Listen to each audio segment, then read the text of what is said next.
All right, good morning, everybody. Today is Daf Lamed, Maseches Eruvin. So we left off discussing. Remember, we switched tracks. We were discussing the Eruv that was placed in order to extend one's tchum, or perhaps we'll talk about Eruv Chatzeros to join other properties owned by individuals to make it more of a community property.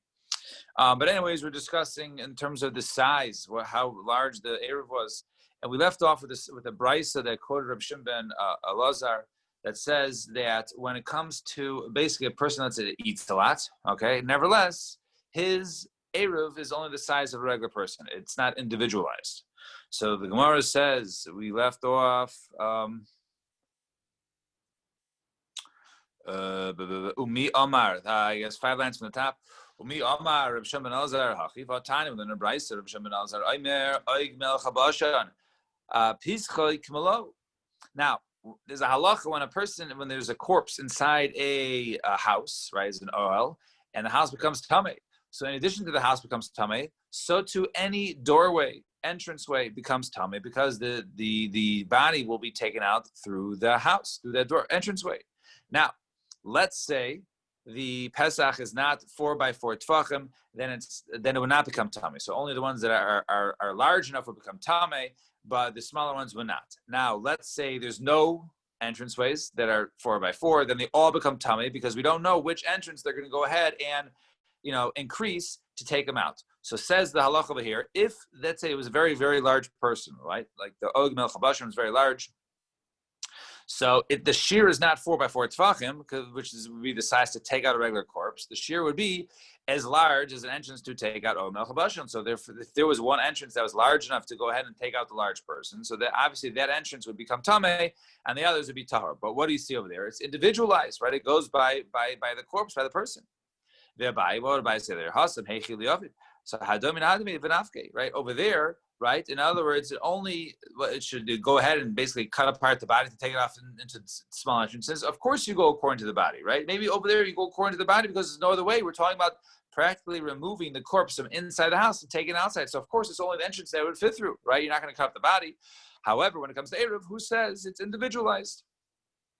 So pligi Rabban allowed Rabbi Shimon ben Elazar or do the Rabban argue with Shimon ben Elazar or not? So Tashma, come listen. In other words, do they argue that in other words in this halacha? So Tashma, don't Rabbi Rechan, Rabbi Yechan, Oig Melech HaBashan, Pischo ba'arba. Right, the entrance in order to become tamei if he's in the house is only 4x4 tefachim. So what do you see? So it's different. He said earlier, kmelo, or is the size of the body, and over here it seems to be there's a standard size. The verse says no. Now, it's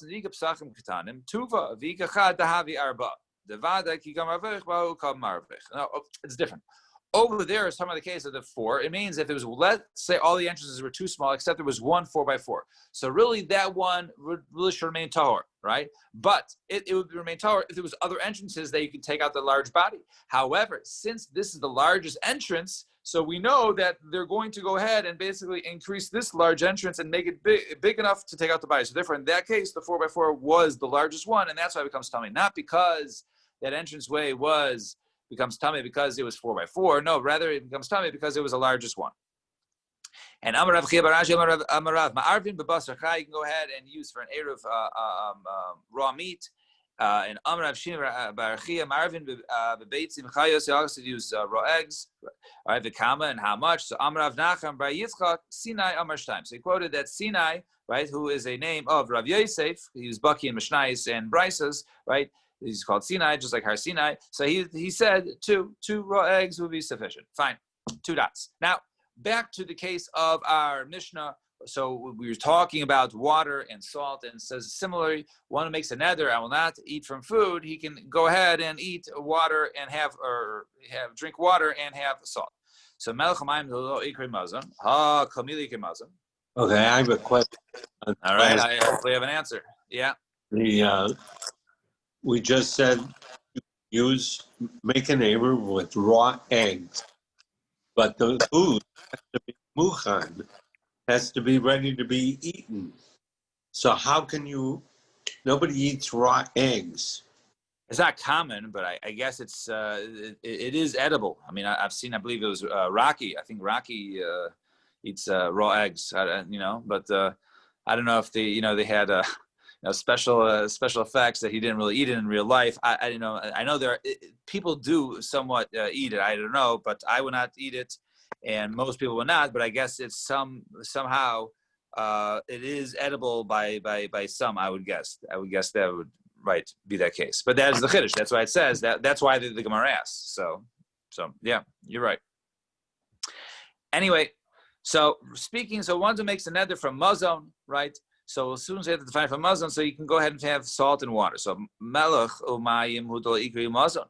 That's not called mazon, right? Ha komili ikri mazon. Everything else is called mazon. So lematu tiyufta derav ushmol. Let's say it's a kashin rav ushmol derav ushmol demer tavayo ein mevarchin berei me mazonos ella al chameshes hamin bilvat. Right? The only thing that's called mazon, right, that you make a bracha of mazonos is on the 5 grains. So if you make a bracha only on the 5 grains, those are called mazon. So according to our Mishnah, only everything is called mazon besides water and salt, right?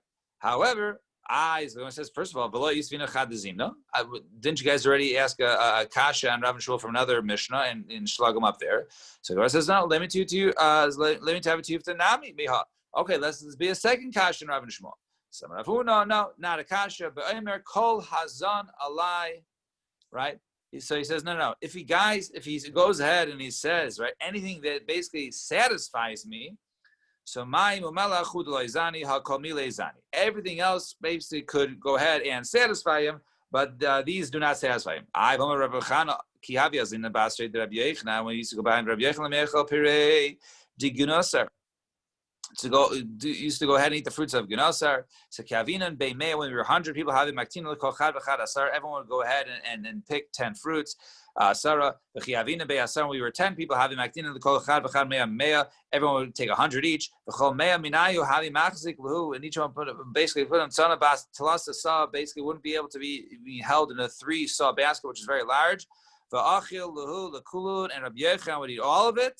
The Amar Shavuos Delay timely Zione, right? And he would say, right, that he's not full, right? He say he's not full. So what do you see over there? That it doesn't satisfy it, right? So Gemara says Ema Mizona, right? Don't say it doesn't satisfy him. He was satisfied, but rather it doesn't sustain him. So in other words, there's 2 definitions here. There's things that satisfy, and those other foods can satisfy, and they're sustaining. So so when it comes to sustaining, that's the bracha of mizonos. Those are sustaining foods, right? When it comes to satisfying, everything is satisfying except for water and salt. And Amar Rav Huna, Amar Rav, Shvua Shlo Eichel Kikarzu. Okay, now new sugya says the statement of Rav Huna. We're going to analyze this a little bit. So Amar Rav Huna, Amar Rav, Shvua Shlo Eichel Kikarzu. A guy says, I will not eat this piece of bread. Ma'arvin lo ba. You can use that for an eruv. So even though he says he's not going to eat it, you can use it for an eruv. Kikar zu alai. But if he says this bread is forbidden upon me, ein marvin ba. Then he can't make an eruv, right? So the chara one is if he just says, right, I won't eat from it. So then you can still use it for an eruv. If you say I won't, right, I won't get any satisfaction from it, right? Then it becomes also from Erev, right? So it sounds a little bit like we had an opinion in our Mishnah that even if something I won't eat, but someone else will eat, right? Let's say I'm a Nazir, right? And it's wine, right? We saw the opinion like there. Or I'm not a Kohen and it's Truma, I can still use it. So since it's not usher to me, it's just, right? It's not usher to the world, it's just usher to me, that would be okay. So l'chayra, this statement of Rav Huna is very similar to that. So if one goes ahead and says he makes a neder from a certain loaf, Marvin loaf, well, he can go ahead and use it for an eruv. So my lav domer alai is the night he talked about. He said this is forbidden to me. Any hana. So Gemara says lo domer lo zu. He says no. This kikar says to me. He knows I can't eat it, but others can. So Hachinam is also logical same. The Tani is safe because the Sefer says, Emasai, when we talk about this bizban, Shama Shavuot Shelo Temna. Only we're talking about a shvuah that I won't taste from it. About Omer Alai, but it says on it, so my will be halacha there. So Hachinam idem arvimbo. If that's the case, right, what is that? The could make an error of it. Ihachi, if that's the case, at the Tani Kikar Zu Hektish. So if that's the case, and I was you differentiate between Alai and Zu. So why does it say in the other case of the Sefer, the Tani Kikar Zu Hektish, one says that this loaf is Hektish, Aid Marvin Lo Ba. then you can't make an Erev with a hekdesh. Lefi she'ein marvin mehekdeshos. Because the halacha is you can't use an Erev in something which is hekdesh, something which is sanctified to the to hekdesh. So why did you say in that statement? Why don't you say in that case? But when he says hekdesh zu of al amar lai, but if he says it's upon me, ein marvin bo, then you can't go ahead and make an Erev. So in other words, so what do you see over here? So you see over here that it's not clear according to the Mishnah, right? So the Mishnah says, so they're chayzus. Ravuna say ella mai. Rather, what? Anytime you say upon me, it's an erev. So kasha reisha. If that's the case, it's a kasha in the reisha because the reisha seems to see that even zu is permitted.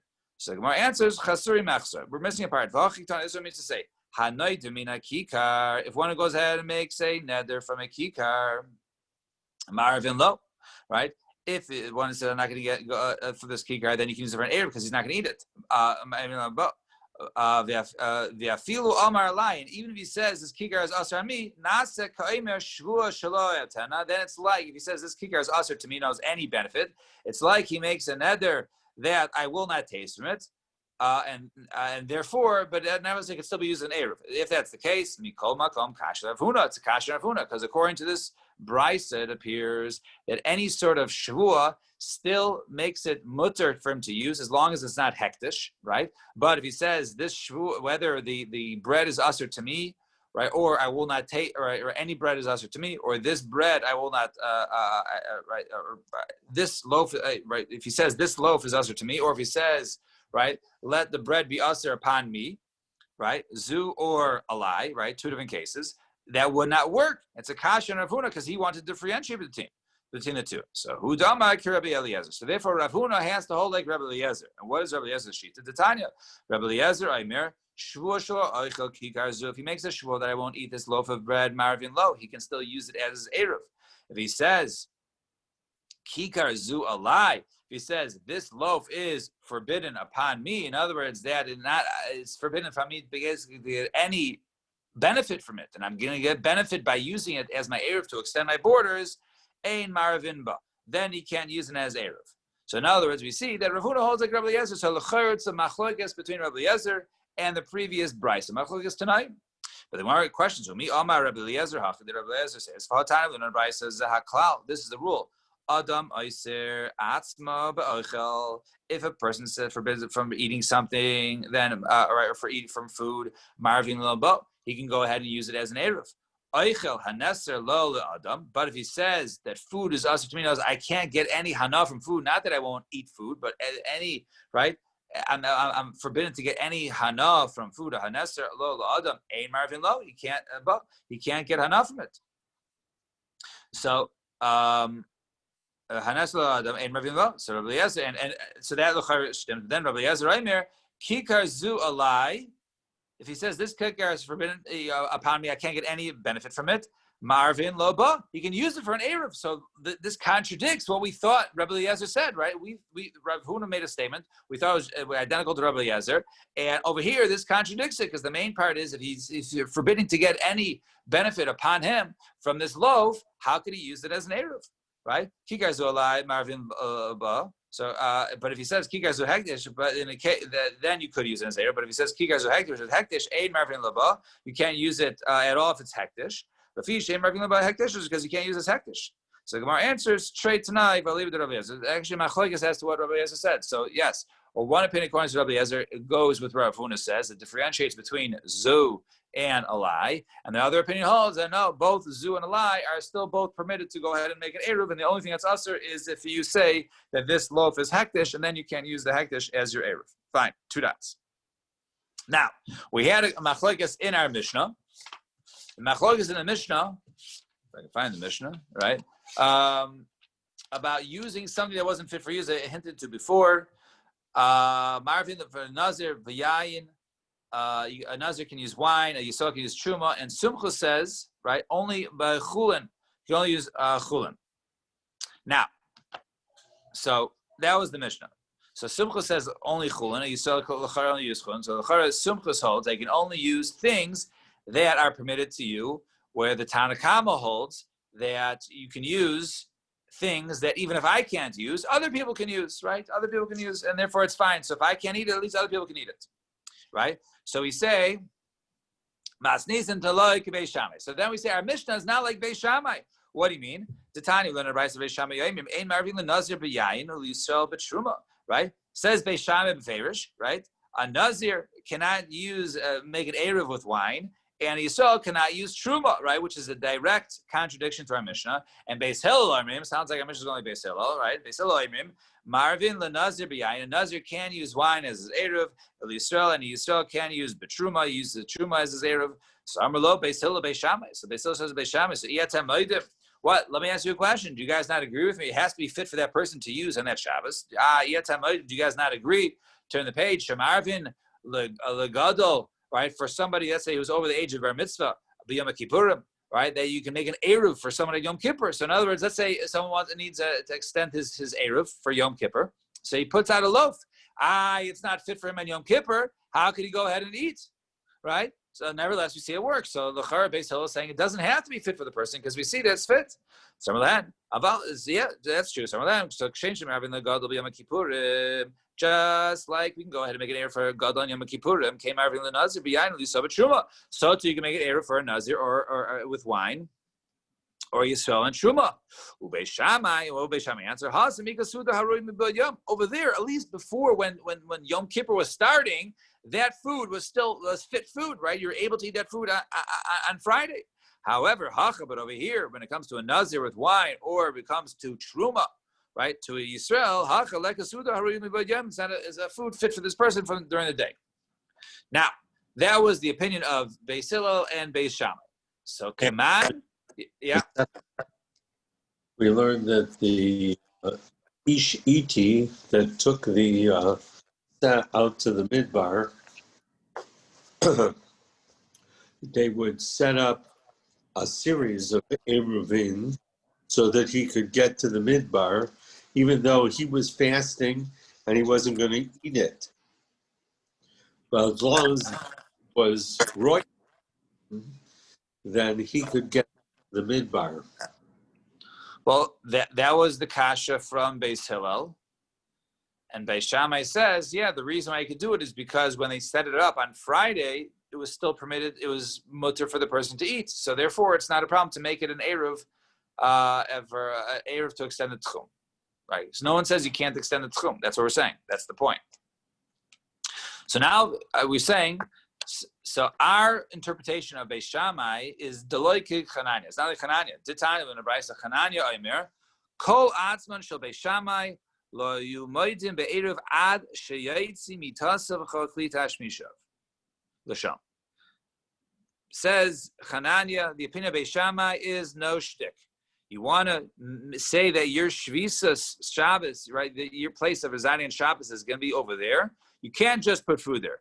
Put your bed, put your clothes, put everything you're going to use on Shabbos over there, and that's going to be your makom. Okay? You want to extend your makom? Do that. You have to do everything. There's no faking, right? You can't just put a meal there and say, oh, my meal is there, so therefore that's my... No. Says, Hanani Beis Shammai says you have to put everything there. So therefore, that's different, right? We just say, oh, just put your food there. So now there's a new sheet in Beis Shammai. So come on, what about this? That would learn a brisa. Let's say he makes an eruv and he's wearing his, let's say, one set of clothes, his black clothes, right? So he can't go out in different clothes, right? He can't use his white clothes because that wasn't prepared in the other spot. So come on, who's that like? So Amar Rav Nachman Yitzchak Chanani, it's Chananya. The Beis Shammai is Chananya Kohen Beis Shammai. Chananya b'shcharim hudula yatsa. According to Chananya, if he has dark, he can't go out. Only if it's white, he can go out, right? Right? If he doesn't have everything there, then he can't go out at all, right? Doesn't mean that he can go out with the black and just not with the white. It means he can't go out with anything, right? Because he didn't bring all those clothes he was going to use for Shabbos there.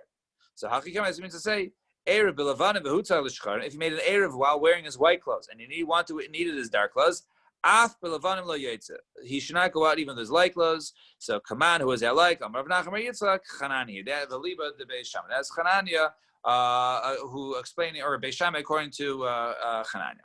Fine, two dots. Now Sumchus Amir v'chula. Now our Mishnah had a statement said A Nazir can use wine, a Yisrael can use Truma. Comes in Sumchos and he says, no, Yisrael has to use Chulin. But he didn't make a statement about the Nazir or the wine. So Simchos are Bechulin. But he didn't mention anything about the Nazir when it comes to wine. So my time, what's the reason? So he can say like this: the Nazir, he's not Nazir forever. He can go ahead and be shayel on Shabbos. He can say, go ahead and also end his Nazirus, and then therefore the wine would be fit for him. So if that's the case, Trumanami. What are the Truma? Obviously, you can't become a Kohen, right? But a Trumanami, maybe he can go ahead and matir that which he separated. That is Truma. He can be shayel and says, I didn't want to use this as Truma. I want to use something else as Truma. And therefore, maybe they can remove the Truma status from it. So maybe the Truma food can now be fit for Yisrael. Okay, but that doesn't really help, because if you remove the Truma status, it becomes Teva. So he says, okay, believe he'll go ahead and he'll take Truma from another place on this. So Gemara says, so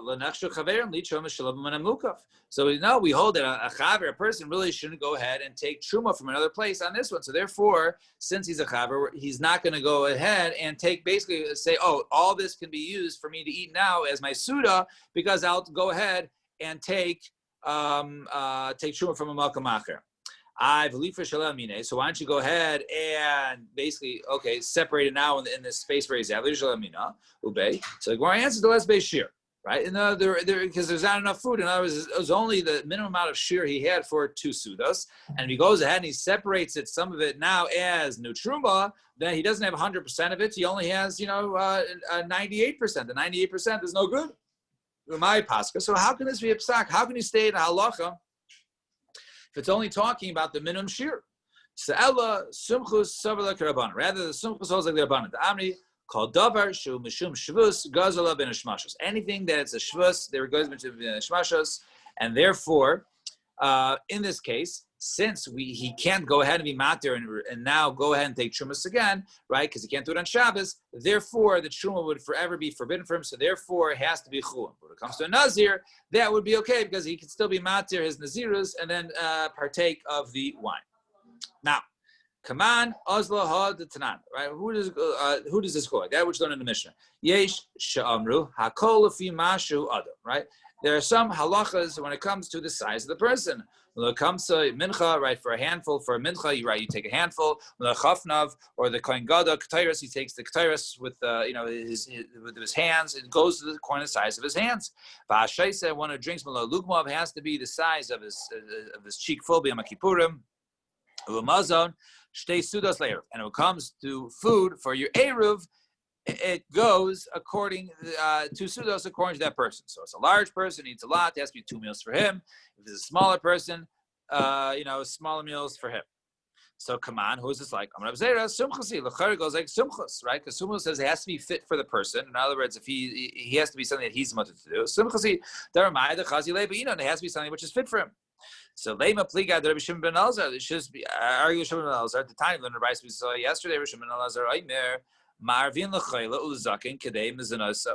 Right, so for a chayla, person who's sick, you want to extend or an older person. In other words, his mazon, right? His mazon, they eat less, so therefore the eruv is less. And somebody who eats, however, eats a lot, the suda beinainis shel kolad. Nevertheless, a person who eats a lot, we don't require a larger suda. Rather, we require an average suda of the average person. But nevertheless, we see the first part, the chayla and the zaken, right? It goes the smaller part. And then the second part, so.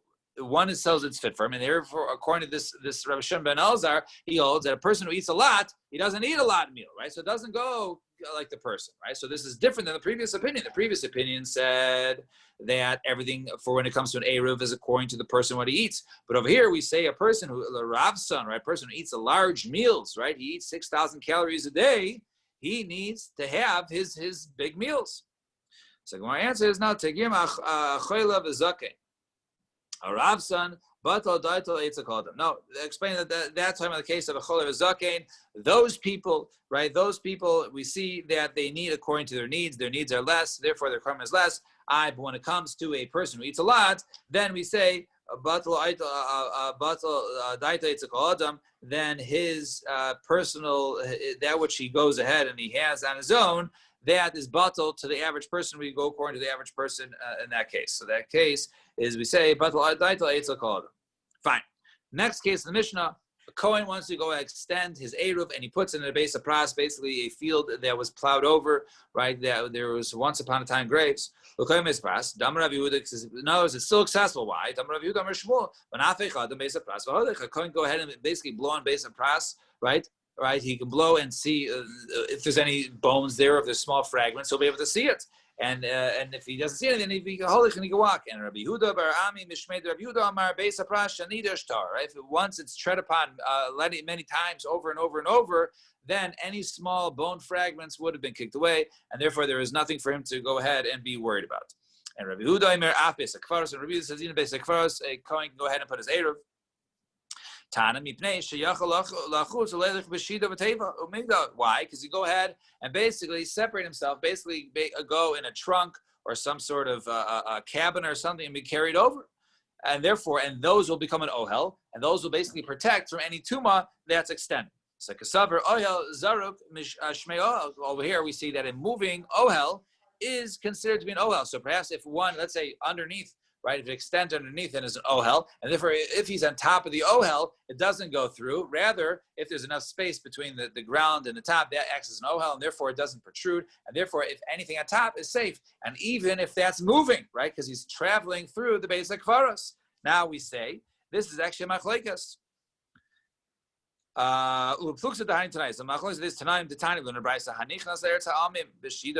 one who goes ahead into the Eretz Amim outside Eretz Yisrael, right, where they were geyser tuma.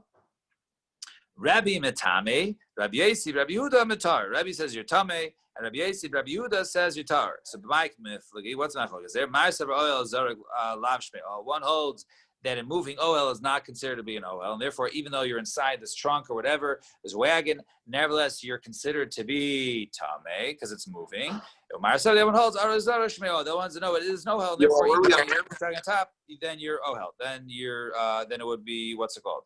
And when the other one holds that if you're in an ohel, then it's moving, it's still considered ohel, and it protects you from tuma. We just finished off at the bottom line. We got to the bottom line of Lamed Amud Beis. This is actually a good place to stop. Tomorrow we shall continue from here. Everybody have a wonderful day, and we'll see you tomorrow. Stay dry. Bye-bye. Have a great day. You too. Good day.